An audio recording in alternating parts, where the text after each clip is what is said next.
ಈ ರಾಜ್ಯದ ಜನರನ್ನು ಮುಂದಿನ ದಿನಗಳಲ್ಲಿ ಸಾಲದ ಸುಳಿಗೆ ದೂಡುವಂತಹ ಎಲ್ಲ ಪ್ರಯತ್ನಗಳು ನಡೀತಾ ಇದ್ದಾವೆ. ಆದರೆ ಇವತ್ತು ನೀವು ಕೇಂದ್ರ ಸರ್ಕಾರದ ಸಾಲದ ಬಗ್ಗೆ ಹೇಳಕ್ಕೆ ಹೊರಟಿದ್ದೀರಿ. ಕೇಂದ್ರ ಸರ್ಕಾರ ಎಷ್ಟು ಸಾಲ ಮಾಡಿದೆ, ನೀವು ಎಷ್ಟು ಸಾಲ ಮಾಡಿದೆ ಅಂದ್ಕೊಳ್ಳೆ ಮೊನ್ನೆ ಎದ್ದು ಹೇಳಿಬಿಟ್ರು. ಕೇಂದ್ರ ಸರ್ಕಾರ ಎಷ್ಟು ಸಾಲ ಮಾಡಿದೆ ಗೊತ್ತಿದೆಯೋ ಅಂತೇಳಿ ಹೇಳಿ. ಕೇಂದ್ರ ಸರ್ಕಾರ ಬಂಡವಾಳ ವೆಚ್ಚಕ್ಕೆ ಎಷ್ಟು ಹಾಕಿದೆ ಅಂತ ಹೇಳುವಂಥದ್ದನ್ನ ನೋಡಿದ್ರೆ ಸಾಲ ಅಗತ್ಯ ಇದೆ. ಸಾಲ ಮಾಡಿ ತಪ್ಪು ಅಂತ ನಾವೆಲ್ಲೂ ಹೇಳೋದಿಲ್ಲ. ನೀವು ಸಾಲ ಲಿಮಿಟ್, ಈಗ ಬೆಳಿಗ್ಗೆ ಗೌಡ್ರು ಮಾತನಾಡುವಾಗ ಹೇಳಿದ್ರು, ಸಾಲ ಸುಮ್ಮನೆ ಮಾಡ್ಲಿಕ್ಕೆ ಆಗೋದಿಲ್ಲ, ಒಂದು ಲಿಮಿಟೇಷನ್ ಚೌಕಟ್ಟುಗಳಿದ್ದಾವೆ, ಅದರ ಒಳಗಡೆನೆ ಮಾಡಿದ್ದೀರಿ. ಆದರೆ ಅದನ್ನು ವಿನಿಯೋಗ ಮಾಡಿದ್ದಂಗೆ, ಖರ್ಚು ಮಾಡಿದ ಹಾಗೆ, ಇದನ್ನು ನಾವು ಲೆಕ್ಕ ಹಾಕುವಾಗ ಈ ರಾಜ್ಯ ಸಾಲದಿಂದ ಮೇಲೆ ಇರಲಿಕ್ಕೆ ಸಾಧ್ಯನೇ ಇಲ್ಲ. ಮತ್ತೆ ನಮ್ಮ ನಾಯಕರು ಮೊನ್ನೆ ಅಶೋಕ್ ಅವರು ಹೇಳಿದ್ರು, ಗ್ಯಾರಂಟಿ ಯೋಜನೆಗಳಿಗೆ SC ST ಹಣವನ್ನು ಹೆಂಗೆ ಬಳಸ್ಕೊಂಡಿದ್ದೀರಿ, SC ST ಉಪಯೋಜನೆಯ ಹಣಗಳನ್ನು ನೀವು ಯಾವ ರೀತಿ ಬಳಸಿದ್ದೀರಿ ಅಂತ ಅದನ್ನು ಯೋಚನೆ ಮಾಡಿದ್ರೆ ನಾವು ನಾಚಿಕೆಯಿಂದ ತಲೆ ತಗ್ಗಿಸ್ಬೇಕಾಗ್ತದೆ. ಅಧ್ಯಕ್ಷರೇ, ದೇಶಕ್ಕೆ ಸ್ವಾತಂತ್ರ್ಯ ಬಂದು 77-78 ವರ್ಷ ಆಗ್ತಾ ಬಂತು. ಅಂಬೇಡ್ಕರ್ ಅವರು ಹೇಳಿದ್ರು, ನನ್ನ ಜನಕ್ಕೆ ಕೇವಲ 10 ವರ್ಷ ಒಂದು ರಿಸರ್ವೇಷನ್ ಬೇಕು, ನನ್ನ ಜನ ಮುಖ್ಯವಾಹಿನಿಗೆ ಬಂದ್ಬಿಡ್ತಾರೆ ಅಂತೇಳಿ ಹೇಳಿ ಅವತ್ತು ಅಂಬೇಡ್ಕರ್ ಹೇಳಿದರು. 77-78 ವರ್ಷ ಆದರೂ ಕೂಡ ಅಂಬೇಡ್ಕರ್ ಅವರ ಜನ ಎಲ್ಲಿದ್ರೂ ಅದಕ್ಕಿಂತ ಕೆಳಗೆ ಹೋಗಿದ್ದಾರೆ. ಯಾಕೆಂತ ಹೇಳಿದ್ರೆ ಅವರ ಹೆಸರಿನಲ್ಲಿ ಮೋಸ ನಡೀತಾ ಇದೆ, ಅವರ ಉದ್ಧಾರದ ಹೆಸರಿನಲ್ಲಿ ವಂಚನೆ ನಡೀತಾ ಇದೆ, ಪ್ರಾಮಾಣಿಕತೆ ಇಲ್ಲ. ಇದರ ಪರಿಣಾಮವಾಗಿ ಇಡೀ ಜನಾಂಗ ಮೇಲೆ ಹೇಳಲಿಕ್ಕೆ ಸಾಧ್ಯ ಇಲ್ಲ, ಅವ್ರು ಕೇಳಲಿಕ್ಕೂ ಸಾಧ್ಯ ಇಲ್ಲ, ನಿಮ್ಮ ಹತ್ರ ಬಂದು ಕೇಳಲಿಕ್ಕೂ ಕೂಡ ಅವರಿಗೆ ಶಕ್ತಿ ಇಲ್ಲ. ಈ ರೀತಿಯ ಜನರನ್ನ, ಒಂದು ವರ್ಗದ ಜನರನ್ನು ಅಲ್ಲೇ ಇಡುವಂಥ ಪ್ರಯತ್ನ ಆಗಿದೆ. ಲೆಕ್ಕ ಹಾಕಿದ್ರೆ ಇಷ್ಟು ವರ್ಷದ ಬಜೆಟ್ನಲ್ಲಿ ಹಣಕಾಸನ್ನು ಎಷ್ಟು ಖರ್ಚು ಮಾಡಿದ್ದೀವಿ ಅಂತ ಹೇಳಿದ್ರೆ ಅವ್ರ ಮೇಲೆ ಬಂದು ಎಷ್ಟೋ ದಿವಸ ಆಗಬೇಕಾಯಿತು. ಆದರೆ ಅವ್ರಿಗೆ ಮಾಡಿರ್ತಕ್ಕಂಥ ಮೋಸದಿಂದ ಅಲ್ಲೇ ಇದ್ದಾರೆ. ನಾನೊಂದು ಚರ್ಚೆಯನ್ನು ಮಾಡಲಿಕ್ಕೆ ಹೋಗೋದಿಲ್ಲ, ಬಹಳ ಚೆನ್ನಾಗಿ ಎಕ್ಸ್ಪ್ಲೇನ್ ಮಾಡಿದ್ದಾರೆ ನಮ್ಮ ನಾಯಕರು ಅಶೋಕ್ ಅವರು.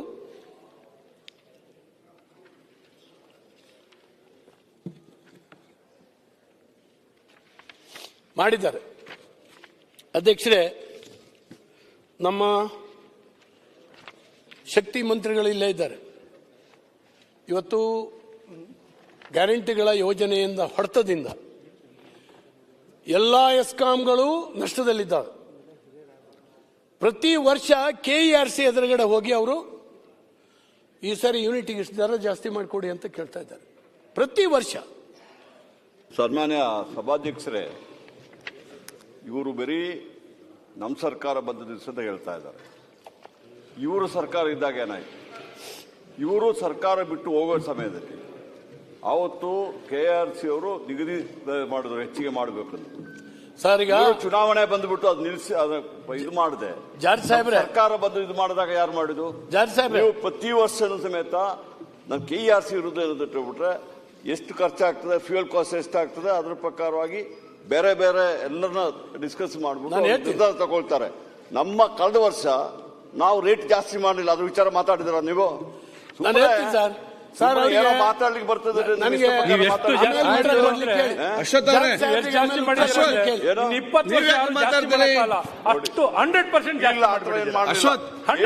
ನೋಡಿ, ಮೆಟ್ರೋ ವಿಚಾರ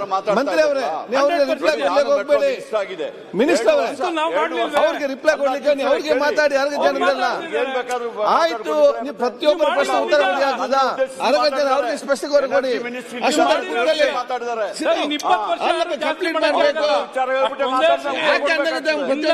ಬೇರೆ ಮಾತಾಡ್ಬೇಕಲ್ಲ, ಹೇಗೆ ಮಾತಾಡಬೇಕಾಗಿದೆ ಅವರಿಗೆ. ಮಾನ್ಯ ಅಧ್ಯಕ್ಷರೇ, ನಾನು ಹೇಳೋದೇನು ಅಂದ್ರೆ, ಏನಾಗಿದೆ ಇವತ್ತು ಗ್ರಾಮ ಪಂಚಾಯಿತಿಗಳಿಂದ ಮೊನ್ನೆ ಖರ್ಗೆ ಇದ್ದಾರೆ, ಗ್ರಾಮ ಪಂಚಾಯಿತಿಗಳು ಕುಡಿಯೋ ನೀರಿನ ಯೋಜನೆ, ಬೀದಿ ಲೈಟು, ಏನೇನು ಎಲೆಕ್ಟ್ರಿಸಿಟಿ ಉಪಯೋಗಿಸಿದೆ ಜಮಾ ಮಾಡ್ತಾ ಇಲ್ಲ, ಅವರು ಜಮಾ ಮಾಡ್ತಾ ಇಲ್ಲ. ಅದೆಷ್ಟು ಖರ್ಚಾಗಿದೆ ಮೊನ್ನೆ ಹೇಳ್ತಾ ಇದ್ರು, ಒಂದು ಯೂನಿಟ್ 9,000 ರೂಪಾಯಿ ಜಾಸ್ತಿ ಆಗಿದೆ ಸರ್, ನಮಗೆ ಬರೋ ಯಾವ ಅನುದಾನವೂ ಕೂಡ ಎಲೆಕ್ಟ್ರಿಕ್ ಬಿಲ್ಲಿಗೆ ಸಾಕಾಗೋದಿಲ್ಲ ಅಂತ ಹೇಳ್ತಾ ಇದ್ದಾರೆ. ಅಂದ್ರೆ ನೀವು ರೇಟ್ ಜಾಸ್ತಿ ಮಾಡಿದಿರಿ, ಪಂಚಾಯಿತಿಗಳನ್ನು ಕಟ್ಟುವಂತ ಸಾಮರ್ಥ್ಯ ಇವತ್ತು ಇಲ್ಲ. ಹಾಗಾಗಿ ಬರ್ತಾ ಇಲ್ಲ. ಅನೇಕ ನಷ್ಟಗಳನ್ನು ಹೊಂದಿದೆ ನಿಮ್ದು. ನಾನು ಕೂಡ ತಮಗೆ ಕೆಲವನ್ನ ಕೊಟ್ಟಿದ್ದೇನೆ, ಇನ್ನೂ ಕೂಡ ಕೊಡ್ತೇನೆ, ನಿಮ್ಮ ಜೊತೆ ಮಾತಾಡ್ತೀನಿ. ನಾನು ಪ್ರಾಮಾಣಿಕವಾಗಿ ವ್ಯವಹರಿಸೋಣ. ಯಾಕಂದ್ರೆ ನಿಮ್ಮ ಇಲಾಖೆ ಮಾಡುವ ತಪ್ಪಿನಿಂದ ಮತ್ತು ಅನೇಕ ಇಲಾಖೆಗಳು, ಈಗ ಮೈನರ್ ಇರಿಗೇಷನ್ ಇರ್ಬೋದು, ಮೇಜರ್ ಇರಿಗೇಷನ್ ಇರ್ಬೋದು, ಎಲ್ಲಿ ಕಟ್ಟಿದ್ದಾರೆ ನಿಮ್ಗೆ ಹಣ ಕಟ್ಟಲೇ ಇಲ್ಲ. ಸಾವಿರಾರು ಕೋಟಿ ಬಾಕಿ ಉಳ್ಕೊಂಡಿದೆ. ಇವರು ಕೂಡ ಸಭಾಧ್ಯಕ್ಷರೇ, ಇವರು ಸಚಿವರಾಗಿದ್ದರು, ಇವರು ಮಂತ್ರಿಮಂಡಲ ಇತ್ತು. ಇವರು ಇವತ್ತು ಹೇಳಿ ನಮ್ಮ ಸರ್ಕಾರ ಇದ್ದಾಗ ವರ್ಷ ಎಲ್ಲ ಇದನ್ನು ನಾವು ಗ್ರಾಮ ಪಂಚಾಯತ್ ದುಡ್ಡು ಕೊಟ್ಟಿದ್ದೀವಿ, ಬ್ಯಾಂಗ್ಳೂರ್ ವಾಟರ್ ಸಪ್ಲೈ ದುಡ್ಡು ಕೊಟ್ಟಿದ್ದೀವಿ ಹೇಳಿ. ಇವರು ಏನು ಮಾಡಿದಾರೆ ಅಂದ್ರೆ ಇವ್ರು ಕಟ್ಟಲಿಲ್ಲ, ಇವರೆಲ್ಲ ನಮ್ಮ ಮೇಲೆ ಹಾಕಿದ್ದಾರೆ. ಇವತ್ತು ನಾವು ಪ್ರಯತ್ನ ಮಾಡಿ 2 ವರ್ಷದಲ್ಲಿ ನೀವು ಎಷ್ಟು ಕಟ್ಟಿದ್ದೀರಿ ಹೇಳಿ, ಆಮೇಲೆ ಹೇಳಿ ಸರ್. ಫಿಗರ್ ಕೊಡಿ, ನನಗೆ ತೊಂದರೆ ಇಲ್ಲ. ನೀವು ಆಮೇಲೆ ಮಾತಾಡಿ, ನಾನು ಹೇಳ್ತೀನಿ. ನೀವು ಹೇಳಿದ ಕೂಡಲೇ ಎದ್ದು ಹೇಳೋದು ನಿಮ್ ಸರ್ಕಾರ ಏನ್ ಮಾಡಿದ್ದು ಅಂತ. ನಾವು ಟೀಕೆ ಮಾಡಿದ್ರೆ ನಿಮ್ ಕೇಂದ್ರ ಸರ್ಕಾರ ಏನ್ ಮಾಡಿದ್ದು ಅಂತ ಹೇಳ್ತೀವಿ. ಈ ರೀತಿ ಮುಂದಕ್ಕೆ ಹೋಗುವ ಈಗ ಒಡೆಯೋ ದೊಣ್ಣೆಯಿಂದ ನಮ್ಮ ಹಳ್ಳಿನಲ್ಲಿ ಹೇಳ್ತಾರೆ, ಒಡೆಯೋ ದೊಣ್ಣೆಯಿಂದ ತಪ್ಪಿಸ್ಕೊಂಡ್ರೆ 100 ವರ್ಷ ಆಯುಷ್ ಅಂತೆ. ಹಂಗೆ ನೀವು ಎಲ್ಲೆಲ್ಲೋ ಬೆರಳು ತೋರ್ಸಕ್ಕೆ ಹೊರಡ್ತೀರಿ. ನೀವು ಪ್ರಾಮಾಣಿಕವಾಗಿ ಆತ್ಮಾವಲೋಕನ ಮಾಡ್ಕೊಳ್ಳಿ. ನೀವು ಮಾಡಿ ಸರಿನಾ? ನೀವು ನಿಮ್ ಸರ್ಕಾರ ತಂದಿದ್ದೆ ಆ ಕಾರಣಕ್ಕಾಗಿ ನಮ್ಗಿನ್ ಚೆನ್ನಾಗಿ ನಡೆಸಬಹುದು ಅಂತ. ನಮ್ಗಿನ್ ಚೆನ್ನಾಗಿ ನೀವು ಮಾಡ್ಬೇಕಲ್ಲ, ನೀವು ಮಾಡಿ ತೋರಿಸ್ಬೇಕಲ್ವಾ? ಬನ್ನಿ. ಆಮೇಲೆ ಸಾರಿಗೆ ಸಂಸ್ಥೆ, ಎಲ್ಲ ಸಾರಿಗೆ ಸಂಸ್ಥೆಗಳು ನಷ್ಟದಲ್ಲಿದ್ದಾವೆ. ಅವರಿಗೆ ಸಂಬಳ ಕೊಡೋಕೆ ಸ್ಥಿತಿನಲ್ಲಿ ಇಲ್ದಿದ್ದಾಗ ಇವ್ರು ಹೋಗಿ ಹೇಳ್ತಾರೆ, ಇಲ್ಲ ನಾವು ಸರ್ಕಾರದಿಂದ ಗ್ಯಾರಂಟಿ ಕೊಡ್ತೀವಿ, ನೀವು ಸಾಲ ತಗೊಳ್ಳಿ ಅಂತ. ಅದ್ರ ಮೇಲೆ ಬಡ್ಡಿ ತೀರ್ಸೋದು ಯಾರು? ಸರ್, ನೀವು ಎಷ್ಟರ ಮಟ್ಟಿಗೆ ಹೇಳ್ತೀನಿ, ಜಾರ್ಜ್ ಸಾಹೇಬ್ರೆ, ನೀವು ಬೇಜಾರು ಮಾಡ್ಕೊಂಡ್ಬೇಡಿ. ನಿಮ್ದು ನುಡಿದಂತೆ ನಡೆದಿದ್ದೇನೆ ಅಂತ ಹೇಳಿ ಪುಟಗಟ್ಲೆ ಅಡ್ವರ್ಟೈಸ್ಮೆಂಟ್ ಕೊಟ್ರಲ್ಲ, ಟಿವಿನಲ್ಲಿ ಅಡ್ವರ್ಟೈಸ್ಮೆಂಟ್ ಕೊಟ್ರಲ್ಲ. 16 ಕೋಟಿ ರೂಪಾಯಿಗಳು ನಿಮ್ಮ ಬೆಸ್ಕಾಂನಲ್ಲಿ ಖರ್ಚು ಹಾಕ್ಸಿದ್ದೀರಿ. ಬೆಸ್ಕಾಮಿನ ಕಾರ್ಯಕ್ರಮವ ಗ್ಯಾರಂಟಿ? ಅದು ಸರ್ಕಾರದ ಕಾರ್ಯಕ್ರಮ, ನೀವು ಕೊಡಬೇಕಾಗಿತ್ತು. ಹೇಗೆ ಬೆಸ್ಕಾಂನಲ್ಲಿ ಖರ್ಚು ಹಾಕಿಸಿದ್ರಿ? ಎಸ್ಕಾಂಗಳಿಗೆ ಹೆಂಗೆ ಖರ್ಚು ಹಾಕಿಸ್ತೀರಿ ನೀವು? ಅದನ್ನ ಯಾರ ತಲೆ ಮೇಲೆ ತರ್ತೀರಿ? ಬಳಕೆದಾರನ ತಲೆ ಮೇಲೆ ತರ್ತೀರಿ. ಇವನ್ ದಯವಿಟ್ಟು ನೀವು ನೋಡಬೇಕು. ನೀವು ಯಾವ್ದು ಗೊತ್ತಿಲ್ಲ ಅಂತೇಳಿ ಹೇಳಿ ಸಿದ್ದರಾಮಯ್ಯನವರು ಅಡ್ವರ್ಟೈಸ್ಮೆಂಟ್ ಕೊಟ್ಟಿದ್ದು. ಆದ್ರೆ ಎಸ್ಕಾಂಗಳ ಮೇಲೆ ಹೇರಿದ್ರೆ ಏನಾಗ್ಬೋದು? ನಾವು ಮೊದಲೇ ಅಡ್ವರ್ಟೈಸ್ಮೆಂಟ್ ಕೊಟ್ಟಿದ್ದು ಅಲ್ಲ. ಒಂದು ನಿಮಿಷ ಕೇಳಿ, ಇವರು ಅಲ್ಲ ಸುರೇಶ್ ಕುಮಾರ್ ಅವರೇ, ನಾನು ಒಪ್ಕೊಳ್ತೀನಿ. ಅವ್ರು ಪದೇ ಹೇಳುವಂಗೆ ಮಾಡ್ತಾರಲ್ಲ ಅವರು. ನೋಡಿ, ಅವರು ನಾನು ಅವ್ರಿಗೆ ಅಲೋ ಮಾಡ್ತೀನಿ. ಬಟ್ ಏನ್ ತೊಂದರೆ ಏನಾಗಿದೆ ಅಂತ ಹೇಳ್ಬಿಟ್ರೆ, ಮಾತಿಗೆ ನಮ್ಮ ಮೇಲೆ ಮುಖ ನೋಡ್ಬಿಟ್ಟು ಹಿಂಗೆ ಮಾತಾಡ್ತಾ ಇದ್ಬಿಟ್ರೆ ನಾವು ಸುಮ್ಮನೆ ಇರ್ಬೇಕಾ? ಇದೇನು ಆರ್ಟಿಫಿಷಿಯಲ್, ಇದೇನು ರೋಬೋಟ? ಎಲ್ಲ ನಾವೆಲ್ಲ ರೋಬೋಟ್ಗಳ? ನೋಡಿ, ಅಡ್ವರ್ಟೈಸ್ಮೆಂಟು ಯಾವುದೇ ಸರ್ಕಾರ ಅಡ್ವರ್ಟೈಸ್ಮೆಂಟ್ ಮಾಡೋದಿಲ್ವಾ? ನಾವು ಒಳ್ಳೆ ಕಾರ್ಯಕ್ರಮ ಕೊಟ್ಟಿದ್ದಕ್ಕೆ ಅಡ್ವರ್ಟೈಸ್ಮೆಂಟ್ ಮಾಡ್ತೀವಿ, ನಿಮ್ಮ ಬಗ್ಗೆ ಮಾಡಲಿಲ್ಲ. ನೀವು ಅಡ್ವರ್ಟೈಸ್ಮೆಂಟ್ ಯಾವ್ದಕ್ಕೆಲ್ಲ ಮಾಡಿದ್ರಲ್ಲ.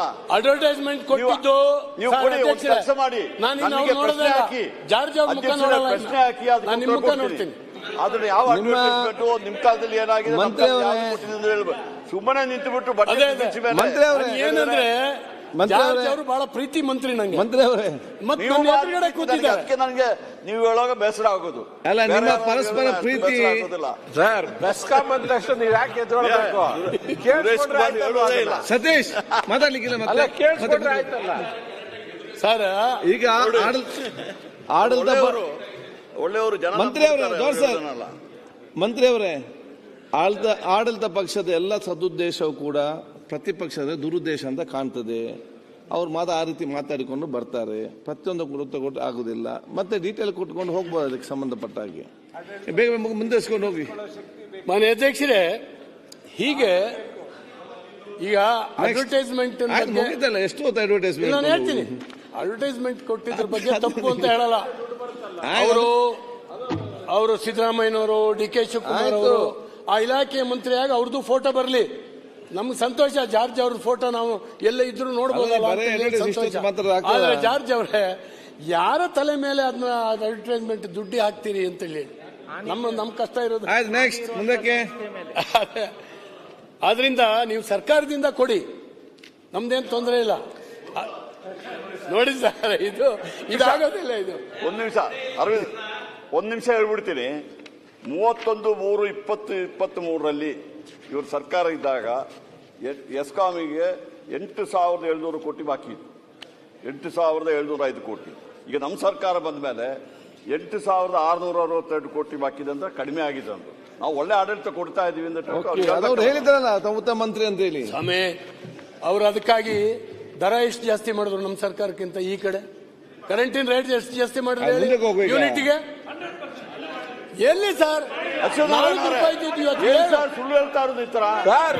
100% ಲಾಸ್ಟ್ ಇಯರ್ 1 ರೂಪಾಯಿ ಮಾಡಲಿಲ್ಲ, 1 ಪೈಸೆ ಜಾಸ್ತಿ ಮಾಡಲಿಲ್ಲ. ಏನ್ ಸುಳ್ಳು ಹೇಳ್ತಾರೆ?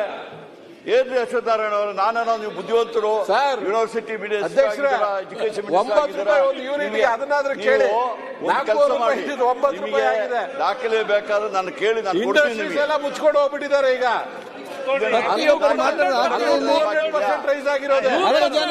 ಮುಂದುವರಿಸಿ, ಅವ್ರು ಮಾತಾಡ್ತಾ ಇದ್ದಾರೆ. ಟೈಮ್ ಆಯ್ತು. ಸತೀಶ್ ರೆಡ್ಡಿ ನೆಕ್ಸ್ಟ್ ಮಾತು.